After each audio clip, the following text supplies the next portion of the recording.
SC వర్గీకరణకు సంబంధించి already అమలు చేయబోతుంది ప్రభుత్వం. ఈ నేపథ్యంలో హైకోర్టులో ఒక పిటిషన్ పడింది.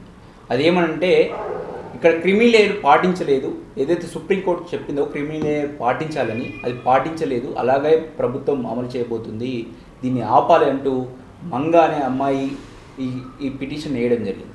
సో మరి పిటిషన్ ఏమన్నా ఈ యొక్క వర్గీకరణ పైన ఏమైనా ఎఫెక్ట్ చూపిస్తుందా, దాన్ని ఏమైనా ఆపగలుగుతుందా చూడాల్సి ఉంది. దానిపైన మాట్లాడేదానికి మనతో పాటు గాలి వినోద్ గారు ఉన్నారు. ఒకసారి వారితో మాట్లాడదాం. నమస్తే సార్, చెప్పండి సార్, ఇది ఏమన్నా ఇప్పుడు పిటిషన్ పడ్డది క్రిమినల్ లేయర్ పాటించలేదని మీరు పదే చెప్తున్నారు, కోర్టులో పోతుంది అని చెప్పేసి మీరు అంటూ ఉన్నారు. కానీ మరి ఏమవుతుంది, ఇప్పుడైతే ఒక పిటిషన్ అయితే పడ్డది, దాన్ని అయితే స్వీకరించింది హైకోర్టు. దీని మీద ఇంకా ఏం జరగబోతుంది సార్? అంటే హైకోర్టు ప్రాథమికంగా ఎందుకు స్వీకరిస్తుంది అంటే ఇప్పుడు వాళ్ళ కంటెన్షన్స్ వినాలి కాబట్టి స్వీకరిస్తారు. విన్న తర్వాత ఎక్స్పర్ట్ అంటే ఏదైతే గవర్నమెంట్ కంటెన్షన్ కూడా వినాలి కదా. ఇప్పుడు ఈమె కంటెన్షన్ ఇది, దానికి ప్రత్యేక ఇప్పుడు వాళ్ళకు రిప్లైగా సమాధానంగా కూడా కంటెన్షన్స్ వస్తాయి కాబట్టి ప్రభుత్వం యొక్క కంటెన్షన్స్ ఏమున్నాయని చెప్పేసి వినాలి. వినడానికైనా సరే ఆమెకు అవకాశం ఇవ్వాలి కాబట్టి ఉంటుంది తప్ప అది విని తర్వాత దీని మీద స్టే ఇవ్వడము లేదా దీన్ని కొట్టేయడము ఉండదు. ఎందుకు ఉండదు అంటే ఇది supreme court judgement. So supreme court judgement కూడా ఏంటంటే క్రిమి లేయర్ విషయంలో మ్యాండేటరీగా పెట్టమని చెప్పేసి చెప్పలేదు, కానీ సూచన మాత్రం చేసింది. సూచన చేసింది ప్రభుత్వాలకు. ఏమని సూచన చేసింది అంటే మీరు క్రిమి లేయర్ అనే విధానాన్ని అమలు చేయండి అని చెప్పేసింది. కానీ అమలు చేయడానికి కూడా 3 కీలకమైన అడ్డంకులు ఉన్నాయి. ఒకటి 9 మంది జడ్జీలు ఇచ్చిన జడ్జిమెంట్. ఏంది అది? ఇంద్రశాని వర్సెస్ యూనియన్ ఆఫ్ ఇండియాలో 92లో వచ్చిన జడ్జిమెంట్ అది. అందులో ఎస్సీ ఎస్టీలకు క్రిమి లేయర్ వర్తించదు అని చెప్పి చెప్పింది. సో అది 9 మంది జడ్జిమెంటు. సో అంతకంటే ముందు రాజ్యాంగ నిర్మాణ సభే ఒప్పుకోలేదు క్రిమి లేయర్ పెట్టడానికి. ఎందుకంటే ఇది ఆర్థిక వెనుకబాటుతనం కాదు, ఇది సామాజిక వెనుకబాటు ఆధారంగా రిజర్వేషన్లు వచ్చాయి. సో ఎప్పుడైతే ఆర్థిక వెనుకబాటు ఆధారంగా రిజర్వేషన్ల అంశాన్ని, అది అగ్రవర్ణ పేదలకు మాత్రమే అది పరిమితం, అగ్రవర్ణ పేదలకు మాత్రమే వర్తిస్తుంది, అది మిగతా వాళ్ళకు వర్తించదు. ఎందుకంటే వాళ్ళు సామాజిక వెనుకబాటు ఆధారంగా వచ్చింది. ఈవెన్ బీసీలకు వర్తిస్తుందని ఇంద్రశాని కేసులో చెప్పింది, కానీ ఎస్సీ ఎస్టీలకు వర్తించదని చెప్పాలి. ఎందుకంటే వాళ్ళకి అంటరానితనం ఉన్నది కాబట్టి ఇది వర్తించదు అని చెప్పింది క్లియర్గా. ఈ రోజు వరకు కూడా అంటరానితనం అనేది అంశం ఉన్నది. ఇప్పుడు మీరు అంటున్నారు నిజమే, కానీ ఈ నేపథ్యం సమాజం మారింది. ఇప్పుడు 75 సంవత్సరాలుగా చాలా మార్పులు చెందినాయి. ఇక్కడ కూడా క్రిమినల్ లేయర్ ఎందుకు ఉండకూడదు అనే ఒపీనియన్ కూడా వ్యక్తం చేసినట్టే కదా ఇక్కడ. మరి అది ఇక్కడ మీరు చెప్పినట్టు జడ్జిమెంట్ కూడా మార్చాల్సిన అవసరం ఉంటుంది. ఇక్కడ కూడా డెవలప్మెంట్ ఉంది, ఇక్కడ కూడా ఎదిగిన వాళ్ళు ఉన్నారు. నేనేమంటానంటే ఇప్పటికే 2,50,000 మాత్రమే ఇస్తున్నారు ఎస్సీ ఎస్టీ, అంతకంటే ఎక్కువ ఇస్తలేరు. ఓకే, ఇప్పుడు దీనివల్ల పెంచితే ఒకవేళ 8 లక్షల వరకు కనుక క్రిమి లేయర్ కనుక పెంచితే ఈడబ్ల్యూఎస్ లాగా పెడితే ఎవరికి వస్తుంది అవకాశం అందులో? ఓకే, ఎవరి పిల్లలకు వస్తుంది అంటే మాలాంటి వాళ్ళకి, ఎవరు ప్రొఫెసర్ల పిల్లలకి, ఐఏఎస్ల పిల్లలకి, ఐపీఎస్ల పిల్లలకి, వాళ్ళ పిల్లలకి 8 లక్షల వరకు ఇన్కమ్ సర్టిఫికేట్ తీసుకోగలుగుతారు వాళ్ళు. తీసుకుంటే రేపు గ్రామాలలో కూలి చేసుకునే పిల్లలకి వాళ్ళ పేరెంట్స్ కూలి చేసుకుంటారు, రిక్షా దొక్కుతారు, లేకపోతే ఇండ్ల పని చేస్తారు. వాళ్ళకు వీళ్ళకి పోటీ పడగలుగుతారా? ఇప్పుడు ఒక ఐఏఎస్ పిల్లలకి ఐపీఎస్ పిల్లలు, నువ్వు ఒక ఊర్లలో గ్రామాలలో కూలినాలు చేసుకునే పిల్లలకి పోటీ పడగలుగుతారు వీళ్ళు ఇంగ్లీష్ మీడియంలో చదువుకుంటారు, వాళ్ళు తెలుగు మీడియంలో చదువుకుంటారు. సో కాబట్టి ఇప్పుడు గ్రామాలలో ఇప్పటివరకు కూడా ఇన్కమ్ సర్టిఫికేట్ 2,50,000 కంటే మించి ఎవరికి ఇవ్వట్లేదు.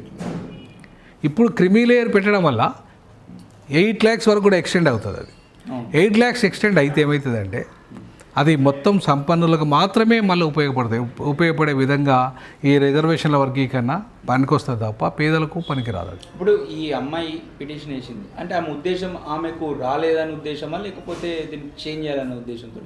ఆ అమ్మాయి ఏ ఉద్దేశంతో వేసినా క్రిమి లేయర్ అనేది ఎస్సీ ఎస్టీలకు వర్తించే అవకాశమే లేదు. అంటే భావన కూడా కరెక్ట్ కదా. అంటే నేను ఇంత ఉన్నా కూడా నాకు ఎకనామికల్ లేకున్నా కూడా నాకు ఈ పెట్టకపోవడంలో నాకు ఇబ్బంది అవుతుంది, అంటే నేను పోటీ పడలేకపోతున్నా అని చెప్పేసి భావన ఉండొచ్చు కదా. దాన్ని సమర్థిస్తాం. దేన్ని ఎట్లా సమర్థిస్తాం? ఒకవేళ ఆమె కనుక పేదరికం నుండి వచ్చి 2,50,000 ఇన్కమ్ వాళ్ళ ఫాదర్ ఉంటే అట్లాంటి వాళ్ళకి సమర్థించవచ్చు, మనం తప్పేం కాదు.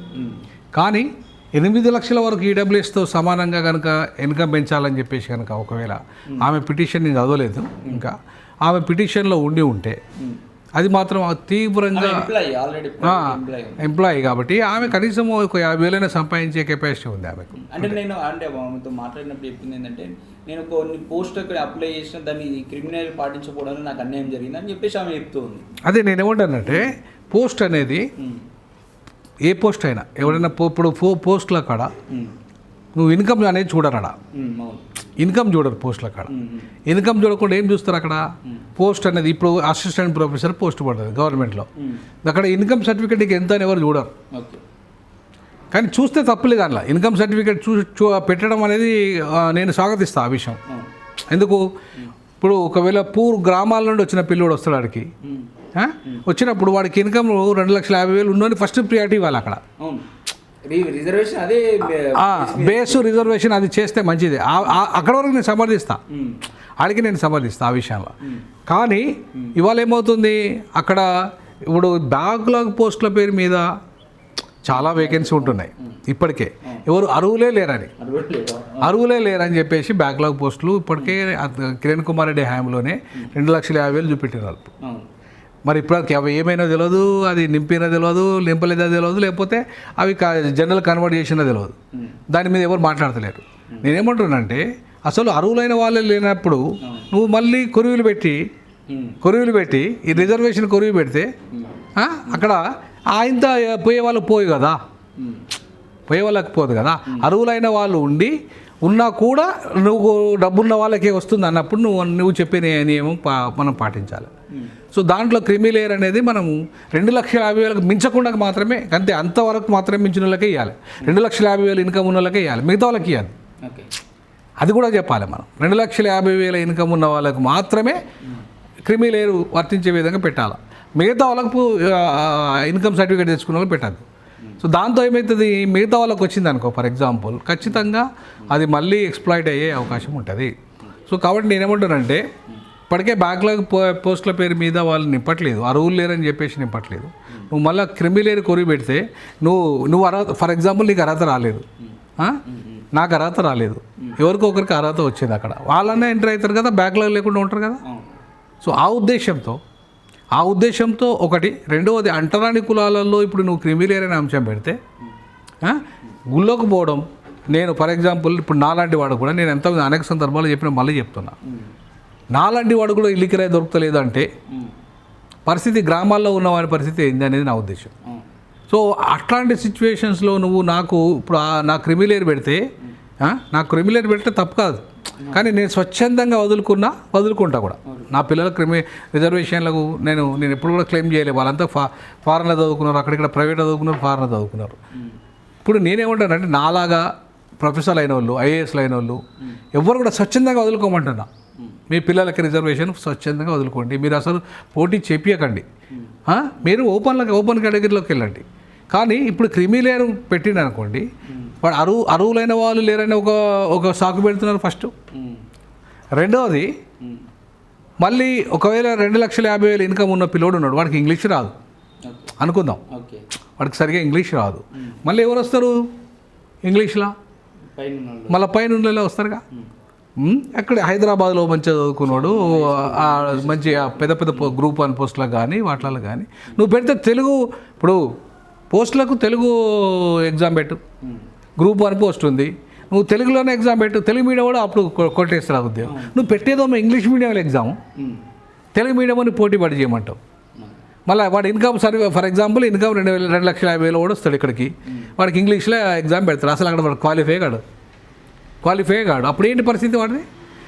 కాబట్టి మళ్ళీ ఎవడు కొట్టుకపోతాడు దాన్ని, మళ్ళీ ఎవరైతే ఉన్నాడో వీడికేమో 2,50,000 ఇన్కమ్ సర్టిఫికేట్ ఉండదు, ఇక్కడ వీడికి రాదు ఉద్యోగం, అక్కడ వాడికి ఇంగ్లీష్లో వాడు క్వాలిఫై కాడు, వానికి రాదు ఉద్యోగం, మరి ఎవడు కొట్టుకోపోవాలి, మళ్ళీ బ్యాక్లాగ్లో మిగిలిపోతుంది ఆ పోస్ట్. సో కాబట్టి ఇట్లాంటి సిచ్యువేషన్స్లో దీనికి బెటర్ ఆప్షన్ ఏంటంటే, నేను చెప్తున్న బెటర్ ఆప్షన్ ఏంటంటే, క్రిమిలేయర్ అనేది ఉండకూడదు. రెండవది, తెలుగులోనే గ్రూప్ 1 ఎగ్జామ్స్తో సహా, యూపీఎస్సీతో సహా తెలుగులోనే పెట్టాలి. అప్పుడు తెలుగు మీడియం ఉన్న పేద పిల్లలకు అప్పుడు నువ్వు క్రిమిలేయర్ పెట్టాలి. తెలుగు మీడియంలో ఎగ్జామ్ పెట్టి క్రిమిలేయర్ పెట్టు. అది కూడా క్రిమిలేయర్ ఎంత పెట్టాలి, 2,50,000 కంటే మించద్దు ఇన్కమ్, లేదంటే లాస్ట్ 3 లక్షలు 3 lakhs వరకు అట్లా పెట్టుకోవాలి. అంతవరకు అంటే మించి వచ్చిన వాళ్ళు ఎవరు కూడా ఓపెన్లోనే పోవాలి. అట్లాంటి సిచ్యువేషన్స్ పెడితే అద్భుతంగానే ఉంటుంది. కానీ ఒకవైపు నువ్వు ఇంగ్లీష్ మీడియం ఎడ్యుకేషన్ ఎగ్జామ్ పెట్టుకుంటూ ఒకవైపు తెలుగు మీడియం అని నువ్వు ఇంగ్లీష్లో ఎగ్జామ్ రాయాలంటే వాడు క్వాలిఫైయే కాడు. మరి అటువంటిప్పుడు వానికి ఉద్యోగం వస్తుందా?